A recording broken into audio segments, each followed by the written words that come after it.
Hello, and welcome to another episode of my Type 35 build, which, surprisingly, has a theme today. And it happened all serendipitously on its own, which is always fun, so let's jump down the rabbit hole and land feet first on the front end, or more specifically, the steering stumps that are now attached to the front end, which turns out you can't really see because they're sort of hidden. Well, one's hidden. The driver's side stump, it tucks in under the brake caliper and between the two steering arms, so it's kind of hard to see.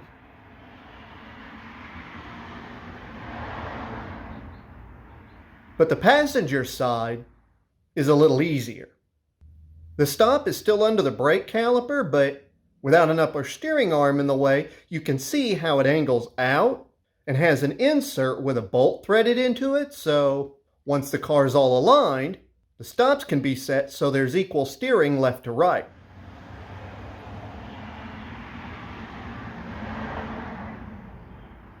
It'd be nice if you could just get full, uninterrupted steering left to right, but there's a lot that keeps that from happening.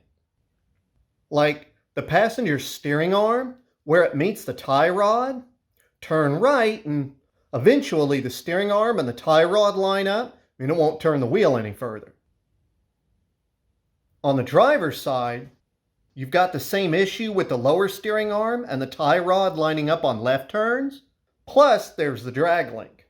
That runs back and attaches to the steering box, which has its own lock-to-lock limit. But before the car had hit those, on left turns, the tire had run into the drag link. Lots of ifs and buts when you tighten all the nuts, so limit the steering to keep anything from binding or rubbing with a pair of steering stops. Neat, but even neater is the fuel system. I know, it's a jump, but check this out. So, the throttle body injection turned to look like a side draft carburetor is cool, but I don't know what the fueling needs of the engine are going to be down the road, and you can never have enough tuning options, so I wanted to install an adjustable fuel pressure regulator, but look at how clean the fuel system's installed. I just couldn't bring myself to cluttering up the engine bay with a big, clunky fuel pressure regulator hanging off the fuel lines. So, if you come with me over to the driver's side, back in the passenger's compartment, and look into the bulkhead pass-through, well, wonders never cease. There's a fuel pressure regulator hiding back there. If we get in a little closer, you can see it attaches to the fuel tank mounting bracket with its own little bracket that I bent up so the regulators sit at an angle to make it easier to see and worked like a charm. It's a bypass regulator and it doesn't really care where in the fuel system it is, so I put it on the return line, rear mounted it, plumbed the outlet into the tank, and it limits the fuel pressure, as if by magic. And the best part is, it's actually easier to check the fuel pressure back here than in the engine compartment. Just pull the seat back forward and take a peek. Pretty slick and clutter-free. Oh, speaking of slick, this is really neat too. Can you see it? I'll give you a sec. Anything? Okay, let's go to the passenger's side and look down. Oh my goodness, it's a thingy. And not just any thingy. It's a parking brake thingy. And it attaches to the rear calipers with a built-in, see if I can turn, maybe get in a little closer. Let me get around. I have a parking brake built into the rear brake calipers.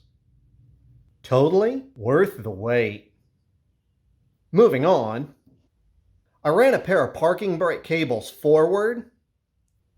See if I can wedge myself in here. I attached them to a cross bracket with space to allow for tensioning the cable.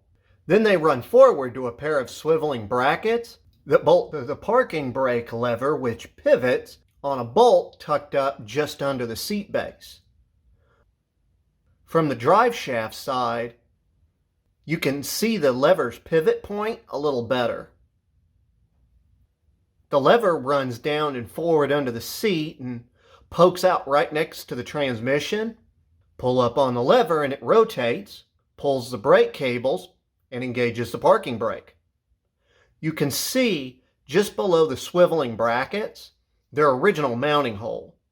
Engagement was a bit stiff, so I relocated the brackets. Feels a lot better now when you pull on it.